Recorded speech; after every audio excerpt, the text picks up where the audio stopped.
I have been a full-time freelancer for the last 7 years, and over the years, like every year, I work with over 100 plus Indian freelancers. And whatever I'm gonna say in this video is going to be from an Indian freelancer's perspective. So if this year I worked with 100 plus freelancers, the next year, if I'm gonna reach out to them, only like 3 or 4 people would be freelancing and who would be actually stable. The rest 90%, 95, 97%, they would be out from the market and they would be, doing some full-time job or something like that, like a mediocre kind of career. And I'm gonna tell you in this video exactly the reasons why Indian freelancers, again, I'm pointing it out, why Indian freelancers are not able to make it in the longer run and they just vanish after a year or at max 2 years. Like if you know 100 people today and after 2 years you try to reach them out, hardly 1 or 2 or at max 3 people would be freelancing, rest would have been wiped out of the market. And I'm gonna tell you the reason for that. And the very first reason for them being wiped out is that they have no future plan. Like I understand you are just 20, 21, 22, 23, 25 at max. You need to know that if you are gonna do this particular thing for the next 5 or 10 years, where you would be at 30 or 35, like the person I am, the things I have, what all investments or some stuff that I bought or what all I am today, my net worth and all that kind of stuff. I had an idea when I started that by the down the line 7 years, I should be here. I should be able to have a house. I should be able to buy a car. I should be able to have a bike and all that kind of other stuff that I thought I would need, I would get by doing full-time freelancing. And that's what people are missing. They have got no future fucking plan.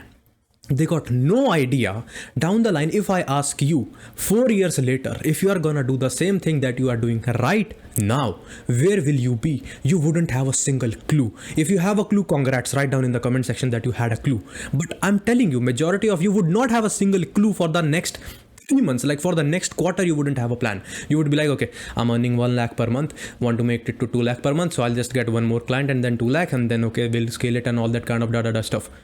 That's not how it's done. It's not how you operate in the real world. The real world is freaking different. You need to have a future plan, and most people, they don't have a future plan. So ultimately what happens? Just get wiped out. Second thing, and this is where I think people need to be financially literate actually, because earning money is different. Once you have earned that money, making it, to the most optimal use case, and even saving it, and knowing how to spend, where to spend and how much to spend, that is a completely different thing. You can earn 2 lakh per month, but you would have a saving of 0. You can earn 50,000 a month and you would be having a saving of 6 lakhs. That kind of stuff, it's all boiling down to the financial literacy that you have.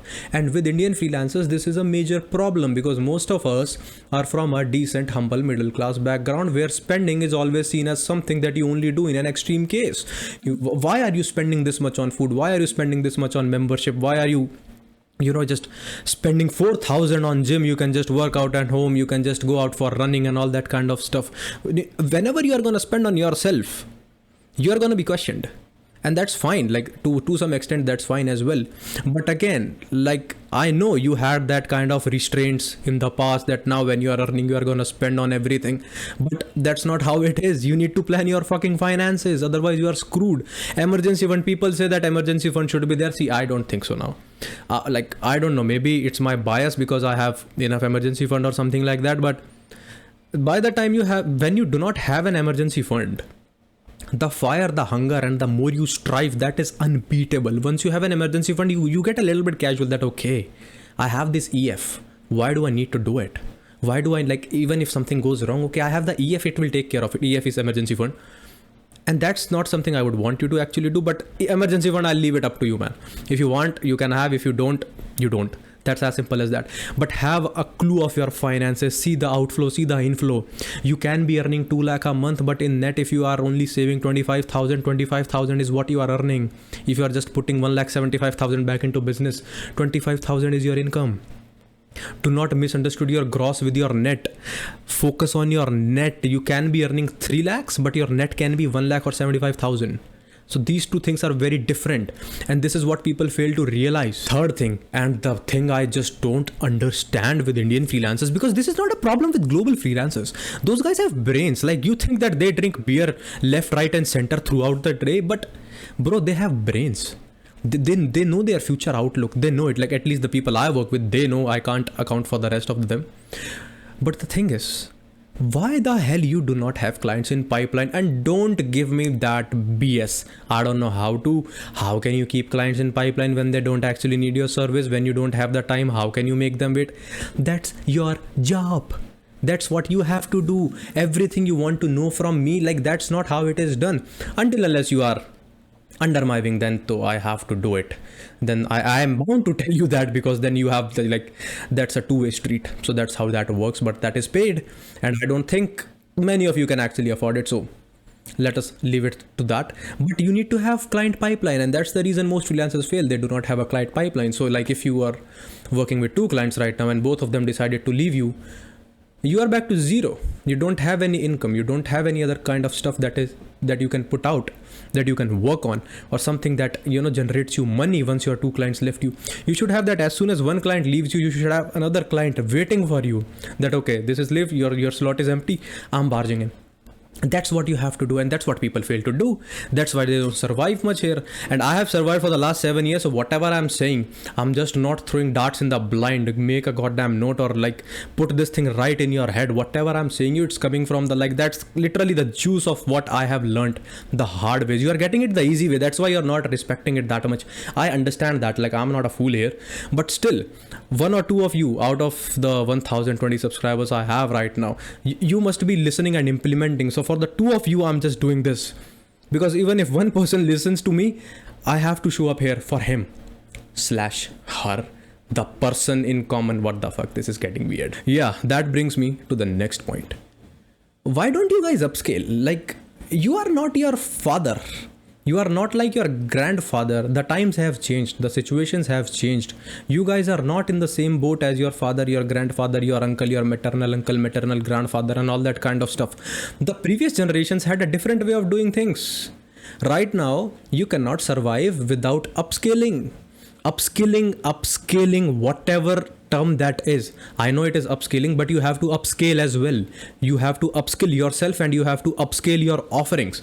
These 2 things are different, but you have to channel them both parallelly, equally, so that you make the most money and you are able to survive here for the longer run.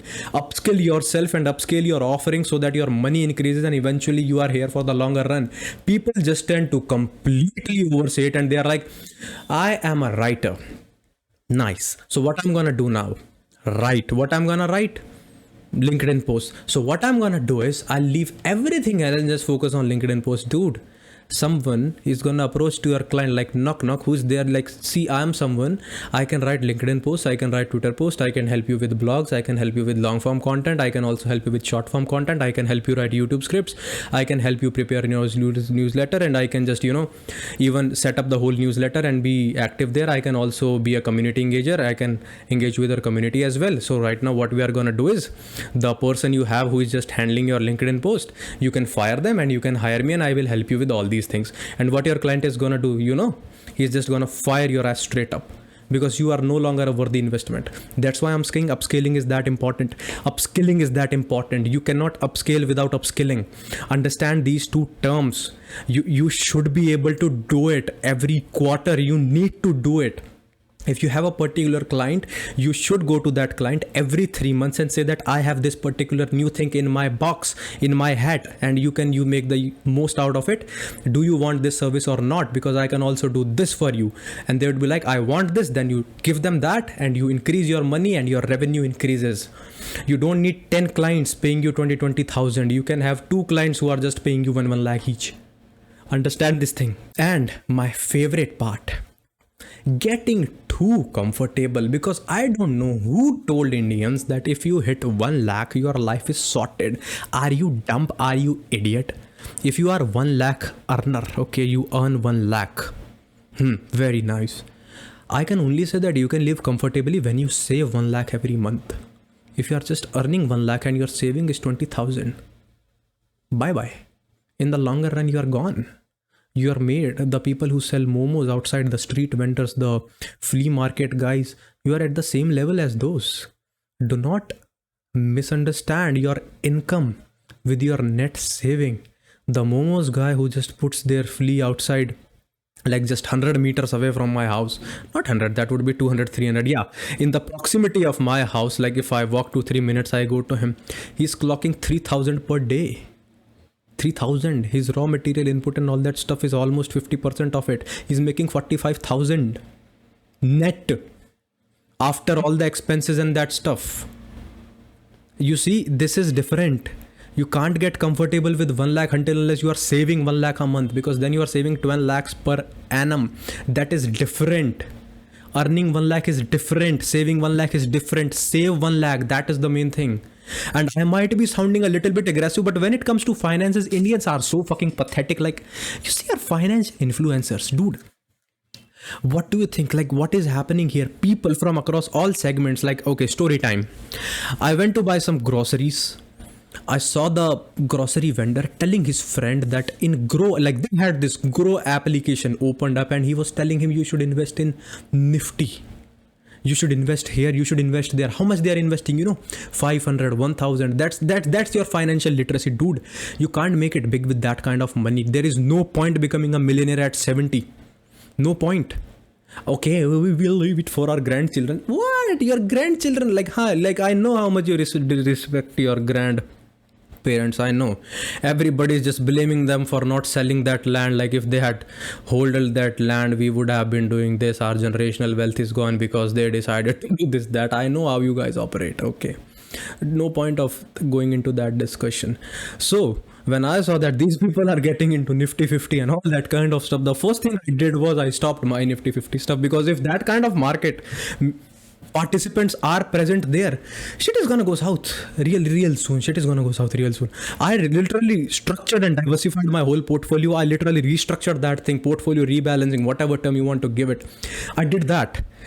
Dude, I cannot take chances. When, like, if you want to become somebody that most people are not, you got to do something that most people are not doing. And that's how you actually become somebody of substance. That's how, when you sit down with the mic, with the camera on, with your setup, 1,000 people are actually willing to listen to you. That's how you become that person. I want you to become that person, because you can become that person if you just stop being too comfort fucking table. I don't know how much energy or what kind of stuff you would have felt in this video. I really don't give a shit. The only thing I care about is how much you are able to absorb, how much you are able to implement.